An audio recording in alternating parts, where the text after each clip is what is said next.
Muy buenas noches, ¿cómo están? Bienvenidos a Periodísticamente. Esta noche me van a tener a mí porque Guillermo está con permiso, está con algunos problemas de salud, esperemos que se recupere prontamente. Tenemos varios temas que queremos abordar con ustedes esta noche y aquí les presentamos.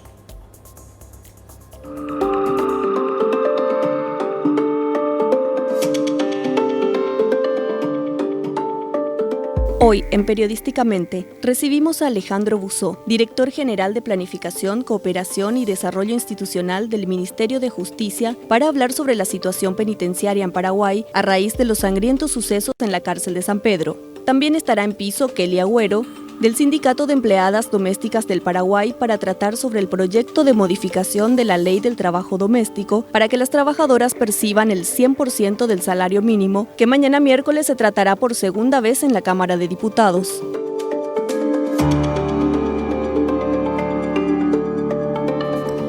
Bueno, ya vieron, esta semana fuimos sacudidos con estos acontecimientos en el norte del país, en el departamento de San Pedro, pero hoy queremos abordar no solamente lo que ocurrió en ese sitio, sino en términos generales. ¿Qué está pasando en las cárceles de nuestro país? Por eso invitamos hoy a Alejandro Luis Buzó. ¿Qué tal, Alejandro? Buenas noches. Roberto, ¿cómo estás? Buenas noches. Gracias por venir y, por supuesto, queremos saber quién es Alejandro Buzó. Aquí tenemos un resumen de su perfil.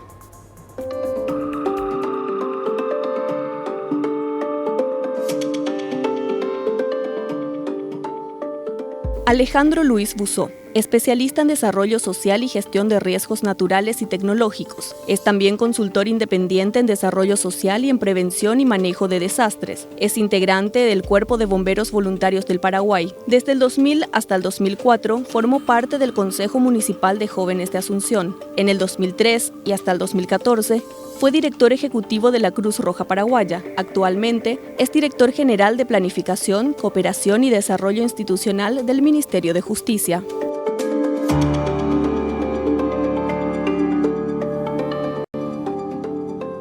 Bueno, Alejandro, queremos entrar directamente en el tema, por eso te invitábamos en el día de hoy. Esto que pasó en la penitenciaría de San Pedro es la culminación de una serie de acontecimientos que se vienen dando. Hoy se han dado a conocer documentaciones, incluso de advertencia. Hoy se hacían entrevistas con responsables del estamento de inteligencia del sector gubernamental. ¿Por qué surge esto, Alejandro? O sea, ¿cómo se da esta situación tan grave sin que se hayan tomado medidas de previsión en el caso concreto de San Pedro? Realmente lo que ocurrió en San Pedro puntualmente es no la culminación de una serie de eventos, sino que es la fotografía de una amenaza mucho mayor. Cuando vemos que el sistema penitenciario está saturado, está sobrepoblado casi en un 200% en todos los establecimientos del país, y esto es algo exógeno al propio Ministerio de Justicia, porque tenemos casi una población de 13.000 personas procesadas versus 3.800 personas con condena, que es lo que origina esta situación de emergencia ya declarada el 24 de septiembre del año pasado con relación a la infraestructura, nos obliga a entender que la capacidad de control de 1.456 agentes versus 16.000 personas privadas de libertad está totalmente fuera del control. La presencia de organizaciones como el PCC, por citar solamente una de ellas, exacerba esta situación de por sí ya sensible. Entonces, lo ocurrido en San Pedro es el reflejo de una amenaza ya pública por parte de los líderes del PCC hace un par de meses, cuando habían tomado otro establecimiento y habían dicho que iban a empezar una campaña sangrienta de eventos como estos. Si bien es cierto y parece un contrasentido mencionarlo, eventos como los que ocurrió en San Pedro hace 2 días, precisamente el Día del Padre, lastimosamente, se vienen desarticulando diariamente. ¿Por qué? Porque hay un trabajo periódico, sistemático dentro de los establecimientos penitenciarios que lucha contra una estructura que creció en paralelo al sistema penitenciario del Estado. O sea, para ir sacando, digamos, algunos elementos. Punto 1, un problema de infraestructura y de superpoblación de las penitenciarías con gente que no tiene condena. A juzgar por los números que estabas mencionando recientemente, hay casi 17.000 reos hoy, 16.800 más o menos, y de ellos 13.800 no tienen condena, un 80% aproximadamente, un 70-80%. Te doy el dato preciso, sí, porque con justamente el sistema de información que estamos desarrollando desde que se asumió en agosto del año pasado, que es el primer sistema digital de información en línea del sistema penitenciario del Paraguay, hoy te puedo decir con precisión que hay 12.961 personas en procesos sin condena dentro de establecimientos. Casi el 78% de la población privada de libertad probablemente está privada ilegalmente y legítimamente de libertad, porque tiene procesos abiertos sin ningún tipo de condena.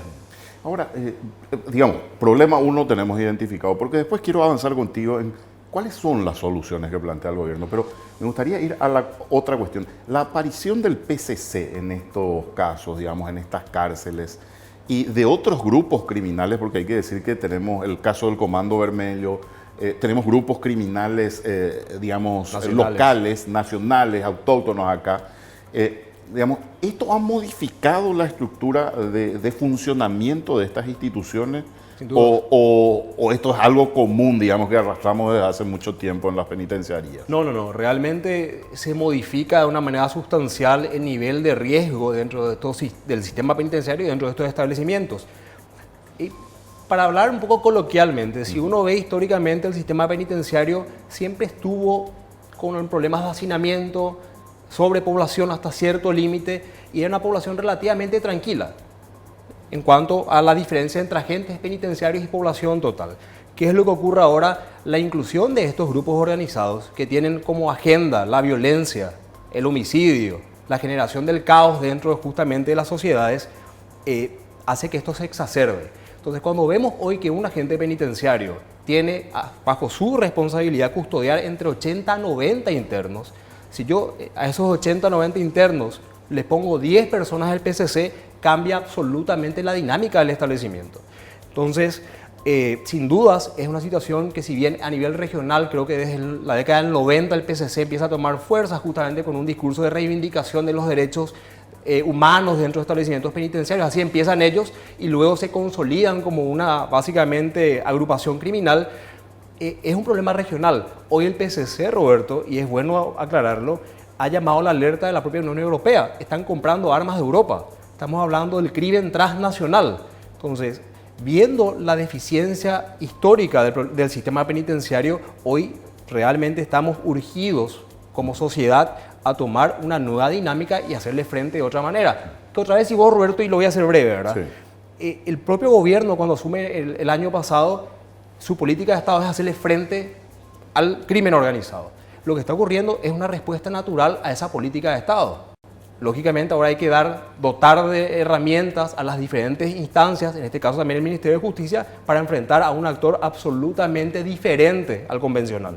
Entre paréntesis, digamos, mencionabas, hay un guardia cárcel por cada 70 u 80 reos aproximadamente. ¿Cuánto es la relación en los países vecinos para tener una comparación? El estándar que se debería manejar es de un agente penitenciario por cada 10 personas privadas de libertad.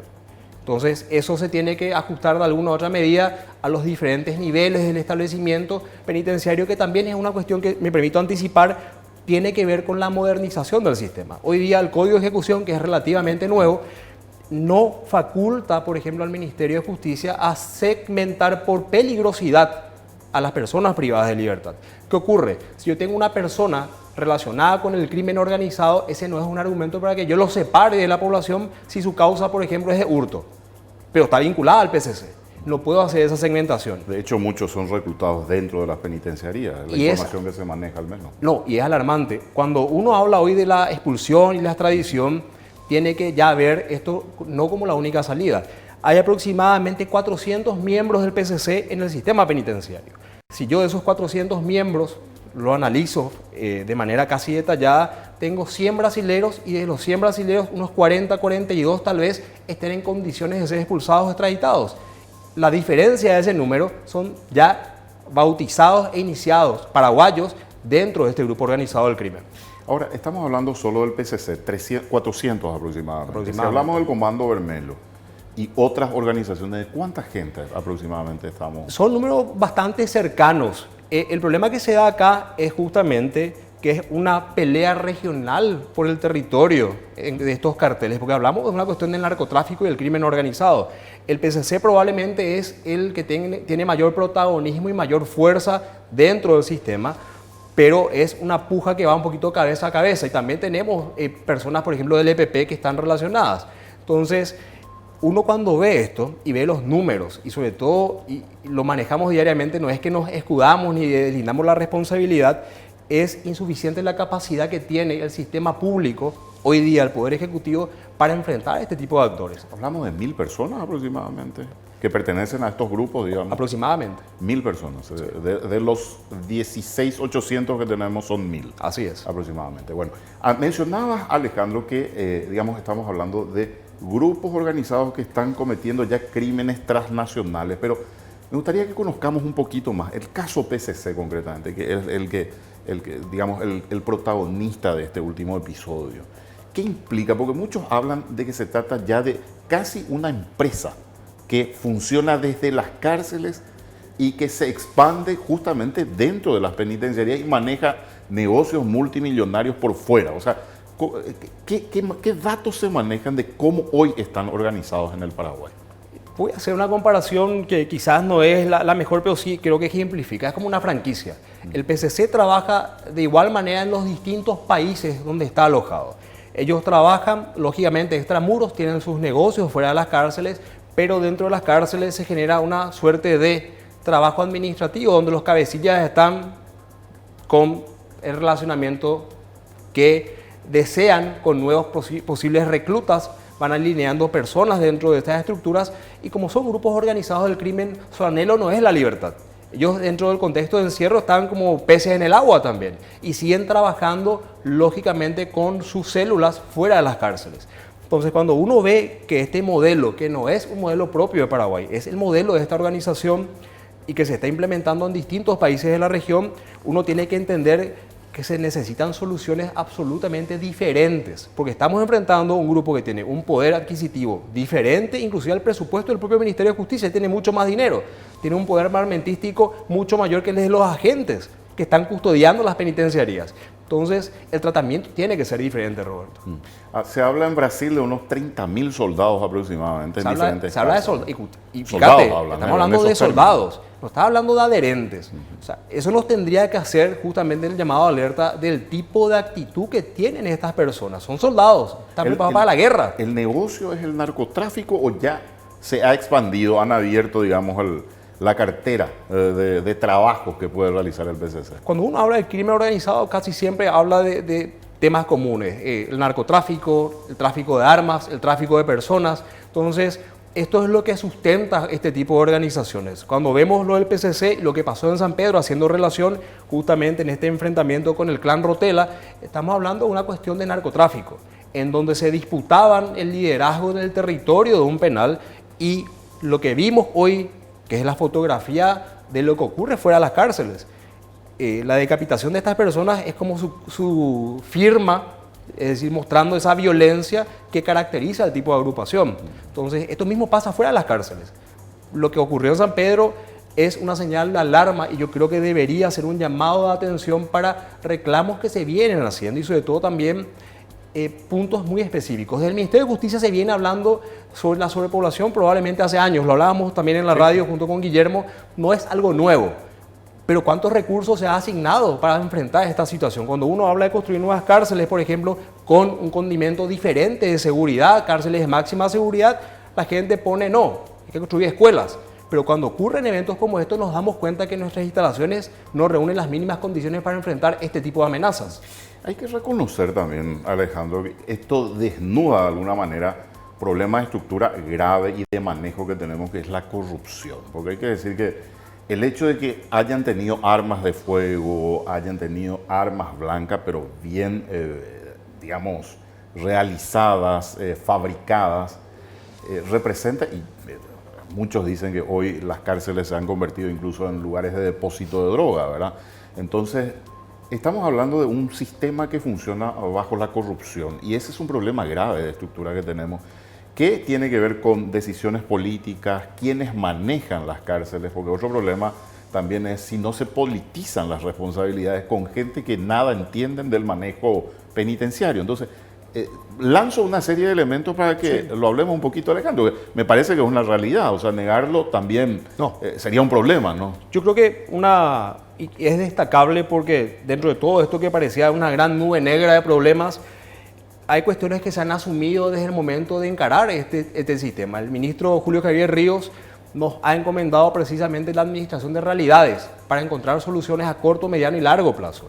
Una, de hecho, propuesta para encontrar ese tipo de herramientas fue el primer sistema de información penitenciario, es decir, esta plataforma que se está trabajando y que este año la vamos a presentar ya funcionando, pretende hacer no solamente una reducción de las causas con demora en cuanto al seguimiento procesal, sino también incorporar un factor de seguridad en el control de las visitas a los establecimientos penitenciarios, cruzando esta información, por ejemplo, con inteligencia de la policía, cruzando esto con la Corte Suprema en cuanto a las causas judiciales, y es el primer hito histórico, no solamente de una digitalización de documentos, una plataforma en línea que permita a los tomadores de decisión y sobre todo de seguridad pública ver qué está pasando.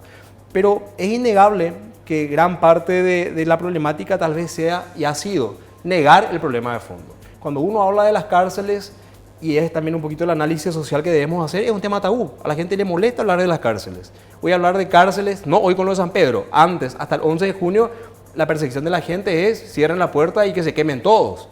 A veces con el desconocimiento que hay un 78% de personas procesadas que pudieran ser inocentes.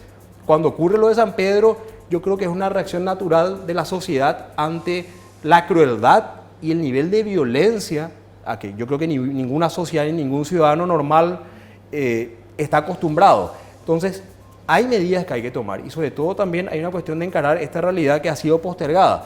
Diferentes actores están a cargo del sistema de justicia, Roberto, y eso es innegable. Esto no es una responsabilidad propia del Ministerio de Justicia. Estamos hablando del sistema de justicia donde está la Corte Suprema, la Defensoría Pública, el jurado de enjuiciamientos, el Ministerio Público, inclusive hay actores como el Mecanismo Nacional de Prevención de la Tortura, en donde ya hago tal vez mío el comentario. En distintos momentos históricos se han sentado como que en compartimentos estancos, cuidando mucho el ego institucional o cuestiones propias. Y faltó sentarnos en una misma mesa y asumir que este es un problema de Estado, en donde los diferentes poderes públicos tienen que asumir la responsabilidad, y es algo que categóricamente el ministro Julio Javier Ríos lo ha tomado como compromiso y desde el año pasado se viene trabajando para sumar a esa voluntad política, la capacidad técnica de los distintos equipos de estos actores que cité, integrar soluciones de fondo. Una solución, Roberto, pues lo citaste, es por ejemplo el análisis de la ley 4431-2011, que es de prisión preventiva. El abuso de la prisión preventiva por... Me gustaría frenarte allí, Alejandro, porque quiero hablar concretamente y con más extensión de lo que son las soluciones que se pueden dar en todos estos aspectos. Infraestructura, la organización, las instituciones involucradas, el sistema de prevención de mecanismos, porque vamos a hacer una pausa. Me gustaría parar de ahí, frenarte un poquitito, pero antes de irnos, ¿cuánto gana un guardia cárcel? Si podés decirnos, por favor. Un guardia cárcel que expone su vida ante este tipo de organizaciones está ganando cerca de 2 millones de guaraníes. Por primera vez en la historia del sistema se le está pagando la bonificación por exposición al peligro y tratando de levantar justamente el margen salarial de estas personas. Nunca se había hecho esto. Eso quizás explique mucho también, Alejandro, lo que pasa en las cárceles, el nivel de corrupción, en materia de control, que vos citabas. El nivel de corrupción que pueda existir. Bueno, hacemos una breve pausa, estamos con Alejandro Luis Buzó. A la vuelta vamos a hablar qué soluciones podemos encontrar a estos problemas que estábamos citando, por dónde va el camino, la solución a esto que es bastante grave y que puede afectar seriamente a toda la estructura de nuestro país.